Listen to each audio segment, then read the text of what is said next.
Hop, ito na naman po si Maestro Osi upang magturo ng lihim na karunungan na siguradong putian. Ang ating pong ibabahagi, mga kamaestro, ay ang orasyon pambaklas ng gayuma, orasyon panggamot sa gayuma, orasyon pangwasak ng gayuma. So marami ang nagkakalat na nagsishare o nagbabahagi ng mga orasyon ng mga panggayuma na hindi na nakakatuwa sa mata ng Diyos. Kaya nandito ako mga kamaestro upang hadlangan ang ginagawa ng mga ulupong na ito na nagtuturo ng gayuma na poksain sila. So mga kamaestro, kapag gayuma ay napakasamang karunungan na napakasamang gawain po yan, kasi binigyan po tayo ng Diyos ng kalayaan para umibig o maging malaya sa pag-ibig. Kaya itong orasyon na ito ay ang orasyon pambaklas ng gayuma. At bago ko ituro mga kamaestro, ay hayaan muna nating padaanin ang ating intro video. Fox.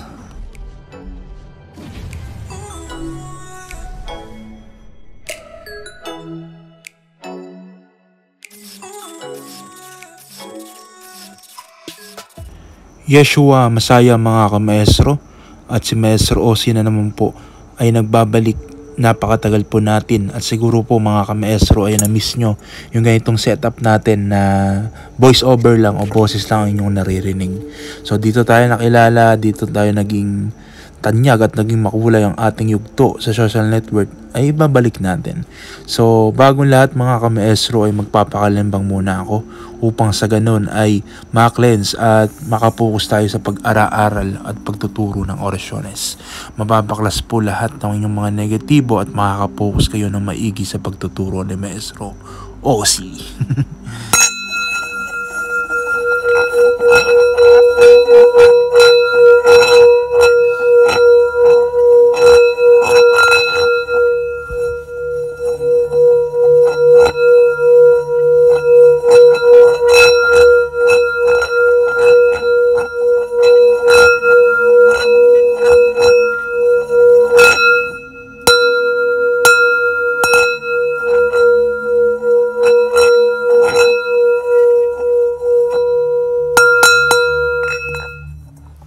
Alright mga kamaestro, ay nandito tayo lahat at salamat sa walang sawang pagsuporta at umabot na po tayo ng 52,000, I think 52,000 subscriber. Salamat po sa lahat na walang sawang pagsuporta nyo mga kamaestro at road to 100k subscriber. Maraming salamat po. Nagtatapos na po ang ating video, paalam. Ay, hindi pa pala. So mag-uumpisa pa pala tayo guys. Itong orasyon na to ay tuturo natin yung proseso. So, proseso, pero bago nyo gamitin to mga kamaestro, dapat gumamit muna kayo ng poder pondo bakod balabal baluti. Okay? Gamit muna kayo nun at dapat bago ka gumamit itong orasyon na to ay ikaw ay nasa kondisyon. Okay? Ikaw ay bagong kain, hindi pagod. Huwag kang mag-uusap ng orasyon na pagod ka. Hindi siya safe. Manglalata ka ng sobra. Kasi pag nag-usal tayo ng orasyon, yung mana ay yung pinakamana. Kung nakikita nyo sa laro, di ba, merong blue, yung red HP, yung blue, di ba, ay yung nauubos sa atin. Ay yung nayayapos na parang kandila. Nauupos na parang kandila. So paano nga ba to gamitin? So maganda po kayo ng malinis na papel at lapis. Okay? Malinis na papel at lapis. Okay? At kung sino man yung pinaghinalaan nyo na gayuma o kayo man o ibang tao, basta sino na pinaghinalaan nyo na gayuma, isulat nyo po yung kanilang full name doon. Isulat nyo po yung full name niya. Okay? Isulat nyo yung full name niya mga kamaestro. Kahit wala ng birthday, full name lang. At isipin mo lang siya at isulat mo rin ang orasyon. Okay? Itong orasyon na to. So mamaya naninibago ako mga kamaestro kasi ang tagal ko nang di ganito nag voice over. So pagpasensyahan nyo na po. Maganda ka ng malinis na papel, okay?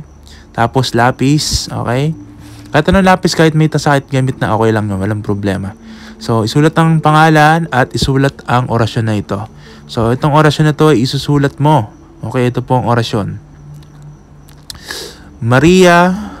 Marialum alam. Uusalin mo siya ng 7 beses. Pero bago mo usalin ng 7 beses, usalin mo muna, banggitin mo muna yung pangalan ganito. Kunyari yung pangalan niya ay Juan de la Cruz. Sa pangalan mo Jesus, baklas ang karga nito ni Juan de la Cruz. Tas usalin mo yung orasyon ng 7 beses. Itong orasyon: Maria, Marialum alam, Maria, Marialum alam, Maria, Marialum alam, Maria, Marialum alam, Maria, Marialum alam, Maria, Marialum alam, Maria, Marialum alam, Maria, Maria, Marialum alam. Tapos sunugin mo. Ganun lang kasimpleng orasyon na to. Ganun lang, tapos na. Ganun lang po kasimple. Ulitin natin. Ganito ulit. Isulat sa malinis na papel. Okay, walang malinis. Okay, hindi pa nagamit na papel.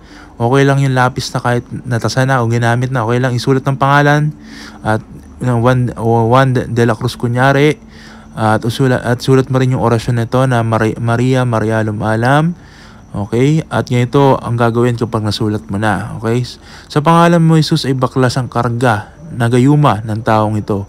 Maria, itong pangalan niya, Juan de la Cruz. At sulat mo yung, bigkasin mo pala ng 7 beses. Maria, Marialum alam, Maria, Marialum alam, Maria, Marialum alam, Maria, Marialum alam, Maria, Marialum alam, Maria, Marialum alam, Maria, Marialum alam. Okay, saka sunugin na ang papel at tiwala kayo, dapat titiwala kayo ng lubos sa orasyon para mabaklas ang gayuma ng sino man ang inyong babaklasan. So, yan, maraming mga ulupong dito na nagbabahagi ng orasyon para sakita ng pera. Para mahakot lang yung makakusel ng pera. Kasi gayuma, usong-uso yan eh. Gusto yun, desperado, dahil desperado sa pag-ibig eh. Diba? Kaya tinitik advantage ng mga gago na mga nakaka-bad trip yan. Mga vlogger din na spiritual. Nasisira kami na matitino dahil sa pinaggagawa ng mga eng-eng na yan. Okay? Hindi nila alam yung karma ng Diyos ay hindi man, medyo delay lang ang karma ng Diyos, pero kapag pumalo yan sa'yo, babalato sa mga nagtuturo ng orasyon ng gayuma, ako, patay kayo sa ating Panginoong Hesus. Patay kayo sa ating Diyos. Hindi kayo makakaligtas sa hataw at palo ng Diyos kapag kayo ay nagigante, kapag kayo hinigantihan na nagalit ng Diyos sa inyo. Wag kayong magtuturo, wag kayong gagamit ng orasyon. So yan, marami na peperwiso sa gayuma na yan. Okay, kaya nandito si Maestro Ozzy, nagtuturo ng pambaklas ng gayuma. At ano mangyayari? So, ang ganito mangyayari niyan pagkatapos, di ba, na nagamit mo na orasyon, sinunog mo na yung papel, yung ng gayuma makakarma. Okay? Makakarma. In the worst case, pwedeng magkasakit o pwedeng ikamatay ng gayuma. Ganun lang yun, Maestro. So, kung nagpagawa man ng gayuma, yung gumawa ng gayuma, pwedeng mamatay o matuluyan. Kasi napakataas ng antas ng orasyon na to. Pero hindi to mabigat sa pakaramdam. So, ganun tayo kalupit. Ganun kalupit ang power na binigay kay Maestro Ozzy. At ang orasyon na to, hindi nyo mahanap to. Kahit hanapin nyo sa mga libro na alam nyo, mga sinauna, hindi nyo mahanap. Isa itong misteryo para sa pangkalahatan. Isa itong misteryo sa mga mangmang at nakakaintindi at malawak ang makakalam at makakasuri kung saan to nagagaling ang mga orasyon na galing kay Maestro Ozzy. Alright mga Maestro, yun lang po ang orasyon natin. Pasensya na, nagtalampati pa ako kasi hindi na mabuti, hindi na nakakatuwa ang pinaggagawa ng mga kapwa natin vlogger na nagtuturo ng gayuma. Okay, good luck sa inyo, patay kayo, lagot kayo sa ating Panginoong Hesus. Okay, maraming salamat mga Maestro. Si Maestro gagawa po ng panap ng video. Hanggang sa muli, paalam Pax. Pwede kayo mag-request.